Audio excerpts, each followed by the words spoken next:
Саламатсыздар ма? Бүгін сабақты бастаймыз бұрынғы өткен тақырыппенен. Алдындағы тақырыбымыз ірі қара малдың және жылқының ішкі құрылысының орналасуы. Мен сіздерге деген интербелсенді плакат дайындап келдім. Сиырдың ішкі құрылысынан өкпені табыңыз. Заманбек. Бірінші. Дұрыс. Сиырдың ішкі құрылысынан ұлтабарды табыңыз. 12 елі шекті табыңыз. 13. Аман. 13. Дұрыс. Аз шекті табыңыз. 14. Алтынгүл. 14. Мықын шекті табыңыз. Заманбек. 20. Соқыр шекті табыңыз. 15. Бақыт. 15. Бүйін шекті табыңыз. Гүлжан. 19. Тік шекті табыңыз. Аман айтады. Бауырды табыңыз. 6. Шынар. 6. 6.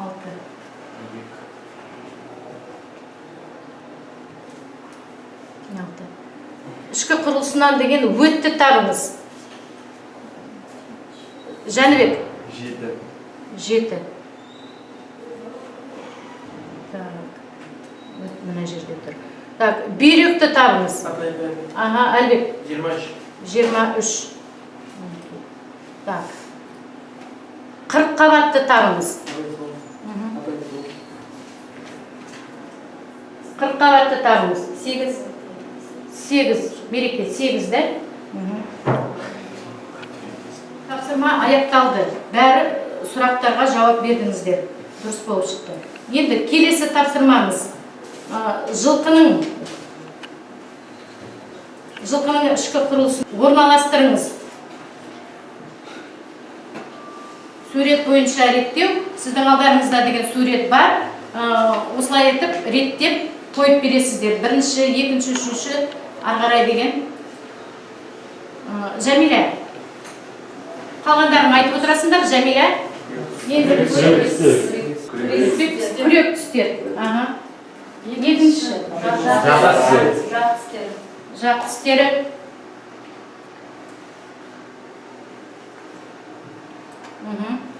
Үшінші. Азу. Төртінші. Өңеш. Бесінші. Жұмырғары. Алтыншы. Тұратыңдар, жұмырғарын тауып алсын. Алтыншы бауыр. Жетінші. Қартар. Сегізінші. Көкбауыр. Тоғызыншы.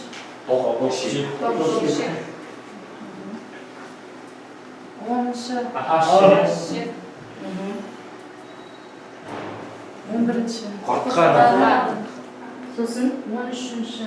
14-ші бүтендік дейді, да? Дұрыс. Дұрыс па? Дұрыс. Рахмет, Жәмилә. Бүгінгі тақырыпты ашу үшін мен сіздерге мынандай суреттер беремін. Осы суретте қандай іс-әрекетті көріп отырсыздар, соны маған айтасыздар. Осы тақырыпқа байланысты.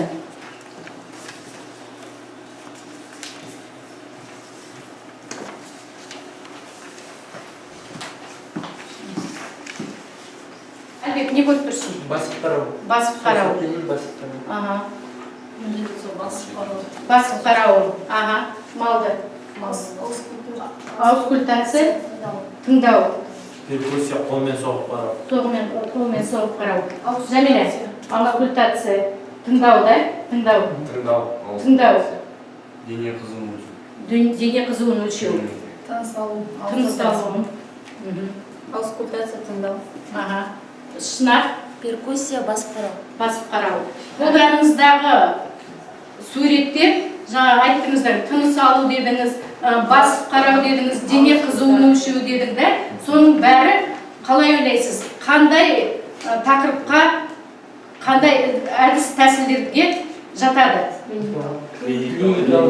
Клиникалық диагностика барысында қолданылатын әдіс тәсілдер. Жақсы, демек біздің бүгінгі тақырыбымыз малдың клиникалық диагностикасы. Малдың клиникалық диагностикасы. Малдың клиникалық диагностикасы дегеніміз малдың күйін қарау. Сосын деген ауырған жағдайда ауруын анықтау болып есептеледі. Жаңа айттық біздер қарау. Ең бірінші қараудан бастаймыз. Зерттеп қараймыз. Сонан кейінгі біздерде аускультация дейміз. Тыңдап қараймыз. Тыңдап. Мынау қандай инструмент менің қолымда?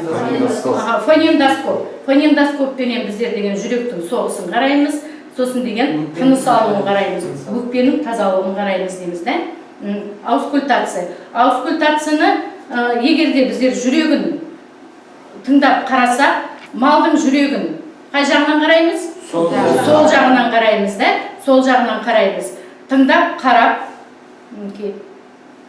бұлай етіп киеміз. Сол жағынан қарап, бұлай етіп. Жүректің соғысын тексеріп көреміз. Ары қарай, фонендоскоппенен өкпенің тазалығын қараймыз. Өкпенің тазалығын, тыныс алуын, егерде ауырған жағдай болса деген әртүрлі дыбыстар болады, қырылдар, сырылдар болуы мүмкін. Соның бәрін деген біздер тексеріп қараймыз. Ірі қара малда өкпенің шекарасы 18-ші, жоғарғы 8-ші қабырға, 4-ші қабырғаның аралығында өкпе шекарасы. Осы жерден тыңдап қараймыз.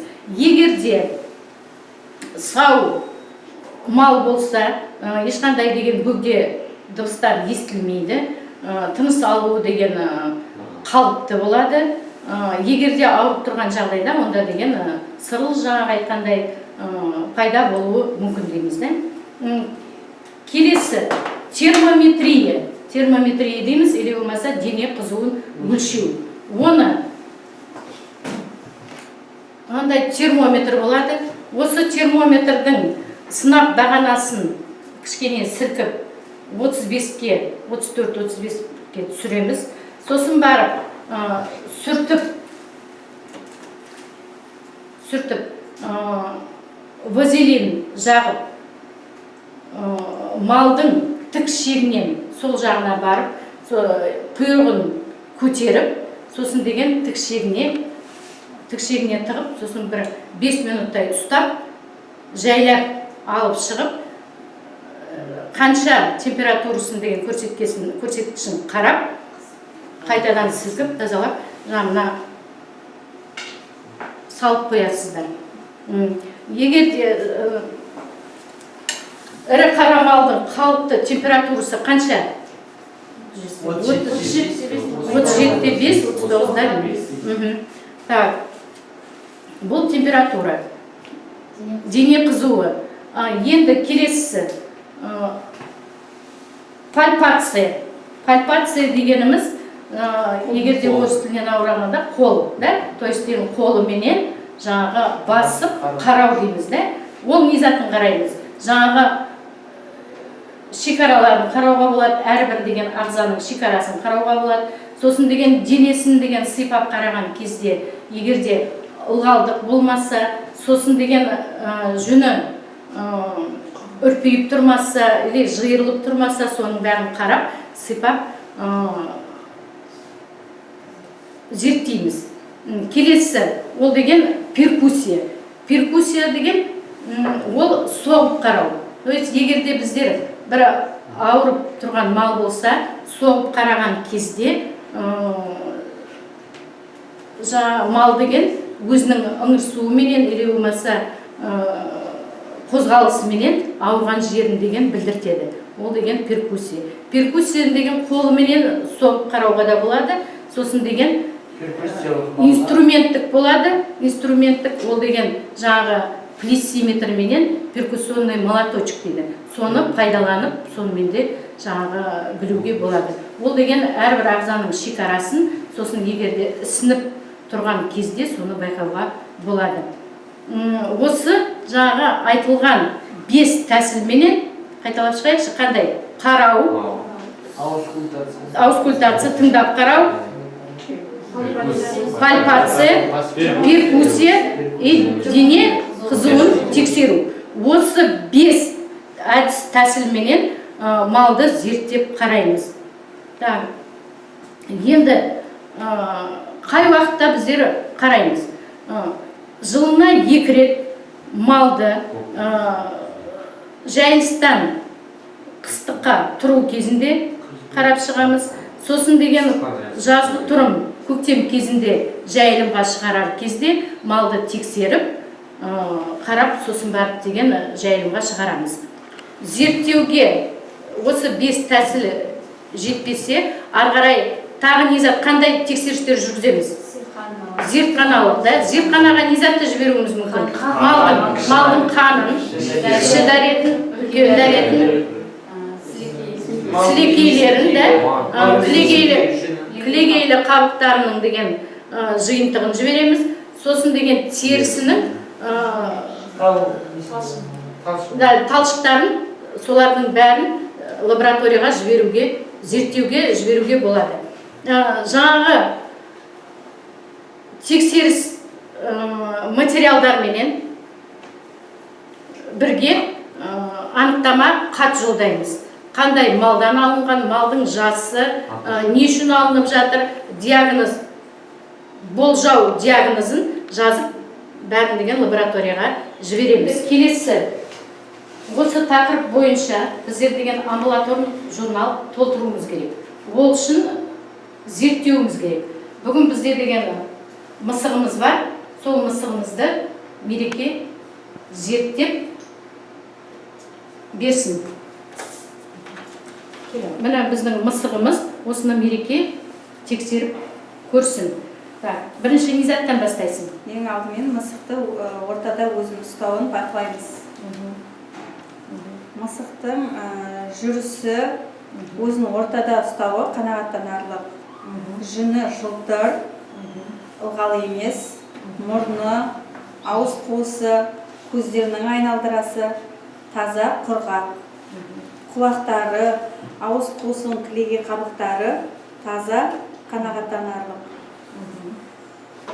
Енді мысықтың дене қызуын өлшейміз. Ол үшін ең алдымен сынап бағанасын қолмен сілкілеп 34-35-ге дейін түсіріп аламыз. Сосын мақтамен сүртеміз оны.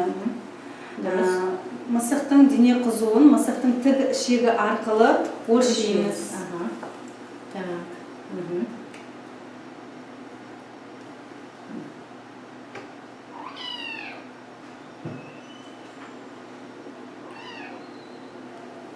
Мысықтың дене қызуы 40 градусты көрсетіп тұр.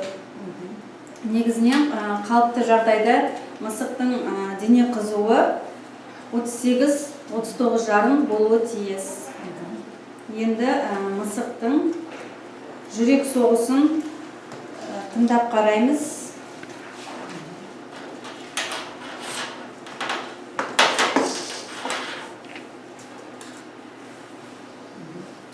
Ол үшін мысықтың сол жағынан екінші-үшінші қабырға тұсынан тыңдап бақылаймыз.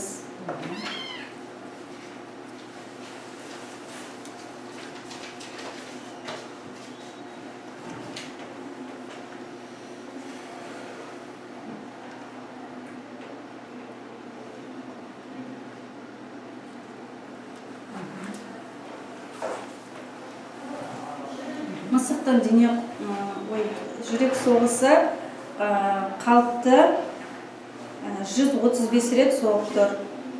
Енді мысықтың тыныс алу, өкпе тазалығын тексеріп қараймыз.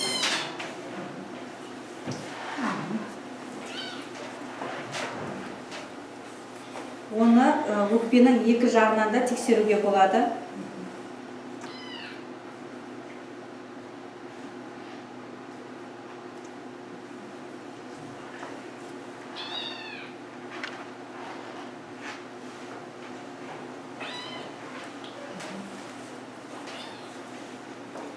Мысықтың өкпесі таза, бөгде дыбыстар естілмейді. Тыныс алу жиілігі 35 рет болып тұр. Оның себебі мен тексеріп жатқан мысық жас, сондықтан оның тыныс алу жиілігі жиі болады. Негізінен қалыпты жағдайда үлкен мысықтарда тыныс алу жиілігі минутына 20-30 рет болады. Мысықтың тексеріс барысында амбулаторлық картаға мынандай көрсеткіштерді жазуға болады. Дене қызуы 40 градус, жүрек соғысы 135 рет, тыныс алу жиілігі 1 минутта 35 рет. Дұрыс. Тексеріп мінекей көрдік, амбулаторный журналға деген толтырдық. Сұрақтарыңыз бар ма? Түсіндіңіздер ме? Қалай тексеріп қарауға болады екен? Осындай әдіс тәсілдермен басқа да өзге де жануарларды тексеруге болады. Жаңа айтып кеттік, 5 тәсіл соны Мереке көрсетті. Енді бекіту сұрақтарына көшейік. Бүгінгі тақырыптан алған білімдеріңізді тексеріп көрейік. Клиникалық диагностика дегеніміз. Жәмилә, айта ғой. Клиникалық диагностика дегеніміз ауруларды айырып тану туралы ғылым. Дұрыс. Аурудың барлық белгілері. Альбек, айта ғой. Аурудың барлық белгілері симптом. Симптом, дұрыс. Негізі және малдың жағдайы туралы қысқаша қорытынды. Гүлжан. Аурудың негізгі және малдың жағдайы туралы қысқаша мәлімет бұл диагноз деп аталады. Келесі сұрақ. Клиникалық әдіс тәсілдер. Айта ғой. Клиникалық әдіс тәсілдер қарау, аускультация, перкуссия, пальпация, термометрия. Қолдың сезімі арқылы жүргізілетін тәсіл. Мереке, айта ғой. Қолдың сезімі арқылы жүргізетін тәсіл пальпация деп атаймыз. Дұрыс. Келесі сұрақ. Перкуссия дегеніміз. Жәмилә. Перкуссия дегеніміз малдың денесін соққылау кезінде пайда болатын дыбыстардың өзгеруін анықтайтын тәсіл. Тәсіл, дұрыс. Келесі сұрақ. Аускультация дегеніміз Низат. Гүлжан. Дене мүшелеріміздің қозғалысының пайда болатын дыбысты Тыңдау. Аускультация деген. Дұрыс айтасың. Аускультация. Келесі сұрақ. Пульс дегеніміз не? Бақыт, айта ғой. Пульс дегеніміз жүректің соғуын көрсететін артерия қабырғаларының Тербелістері. Дұрыс айтасың. Сұрақтар осымен аяқталды. Бүгінгі тақырып бойынша сұрақтарыңыз бар ма? Жоқ. Бәрі түсінікті ме? Жақсы, онда қорытындылаймыз сабақты. Бүгінгі сабақ бойынша Мереке өте жақсы деген бағалады, Жәмилә өте жақсы деген бағалады, қалғандарыңыз белсенділігі үшін жақсы деген бағаланады.